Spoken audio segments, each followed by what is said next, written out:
रामपुर नामक राज्य में हेमचंद नामक एक राजा रहता था। वे बड़ा न्यायी व सत्य प्रिय था। वे अपनी प्रजा का बड़ा ख्याल रखता था। उस राज्य में चोर डाकू बहुत कम थे। वे दुखियों के दुख व गरीबों की गरीबी दूर करने की कोशिश किया करता था। राजा वेश बदलकर अपनी प्रजा की हालत जानने के लिए सब जगह घूमा करता था। एक दिन की बात है, राजा सन्यासी का वेश धारण कर हाथ में कमंडल लिए राज्य का भ्रमण कर रहा था। रात का समय था। राज्य की सारी प्रजा सो रही थी। तभी अचानक से, तुम्हारे पास जो भी है धन दौलत वो मुझे दे दो, वरना मैं तुम्हें मार डालूंगा। तुम कौन हो भाई? तुम्हें दिखाई नहीं पड़ता? अरे हम लोग चोर हैं। हमारा हर राज्य में खौफ है। मैंने तो तुम्हें इस राज्य में पहली बार देखा है। इससे पहले तो कभी नहीं देखा। हाँ, तो मुझे पहले कैसे देखते? इससे पहले मगध राज्य में मैं चोरी करता था। अभी इस राज्य में चोरी करना शुरू किया है। ठीक है, मैं तुम्हें पैसे दे दूंगा, परंतु ये बताओ कि तुमने चोरी करना क्यों शुरू किया? ऐसी क्या विपदा आ पड़ी थी? मैं एक किसान था। मेरी सारी जमीन धोखे से एक साहूकार ने छीन ली। आजीविका चलाने के लिए मेरे पास कोई कार्य नहीं था। इसी कारण मैंने चोरी करना शुरू कर दिया। तुम्हारे घर में कौन कौन है और तुम्हारा घर कहाँ पर है? मेरा घर सोनपुर गांव में है और मेरे घर में मेरी पत्नी और मेरा पुत्र है। यह सब सुनकर राजा अपना कमंडल उस चोर को दे देता है। ये लो, इसमें इतना धन है कि तुम्हारे घर का गुजारा कुछ दिन तक हो जाएगा। परंतु तुम मुझे एक बात बताओ, तुमने कहा वो सब कुछ सत्य है क्या? यदि ये सब सत्य है कि तुम्हारा गांव सोनपुर में है, तो सत्य बोलने के कारण तुम पकड़ में बहुत आसानी से आ सकते हो। हाँ, मैंने जो कुछ भी कहा है वही सत्य है।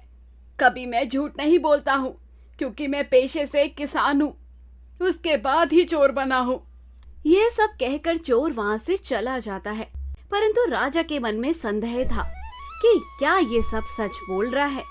इसलिए कुछ दिनों के बाद राजा फिर से अलग वेश बदलकर राज्य में भ्रमण करता है। तभी वही चोर राजा को फिर से मिल जाता है। तुम कौन हो भाई? मैं कल्लू चोर हूँ। और तुम कौन हो? मैं मुनि के भेष में ही चोर हूँ। फिर तो अच्छा हुआ, चोर को चोर साथ मिल गया। आज मैं राजा के महल में चोरी करने आया हूँ। आओ, हम दोनों मिलकर चोरी करते हैं। जो भी मिलेगा हम उसे आधा आधा कर लेंगे। ठीक है, चलो। आज राजा के महल में वहाँ बहुत धन मिलेगा। राजा कल्लू चोर की सच्चाई बोलने की परीक्षा लेने के लिए राजा के महल के पास लेकर आता है। इस महल के दाईं तरफ खजाने की कोठरी है। वहाँ से तुम्हें सोने के सिक्के मिल जाएंगे, ले आना। परंतु तुम्हें कैसे पता कि वहाँ पर खजाना है? मैं चोरी से पहले इस राज्य में मुनीम का काम करता था। इसी कारण से मुझे पता है कि कहाँ सिक्के हैं। कल्लू चोर खजाने की कोठरी के पास जाता है तथा वहाँ पर 5 सोने के सिक्के होते हैं। वो वहाँ से 4 सिक्के लेकर आता है और 2 सिक्के राजा को दे देता है। वहाँ पर कितने सिक्के थे? वहाँ पर 5 सिक्के थे, पर मैं 4 सिक्के लेकर आया ताकि हमारे हिस्सेदारी आधी आधी हो। 5 लेकर आता तो हिस्सेदारी में कठिनाई होती।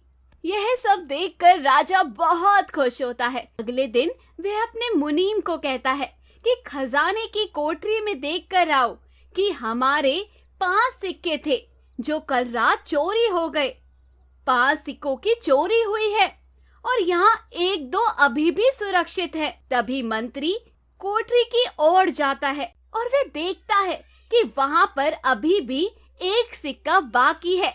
यह देखकर मंत्री सोचता है, क्यों ना मैं सोने की मोहर एक चुरा लेता हूँ जो बची हुई है।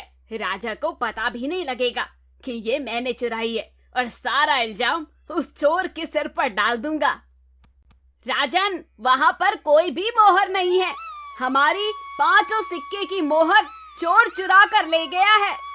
यह सब कुछ देखकर राजा को बहुत दुख होता है, क्योंकि जिस मुनीम पर वह राजा खुद से ज्यादा भरोसा करता था वही धोखेबाज निकलता है।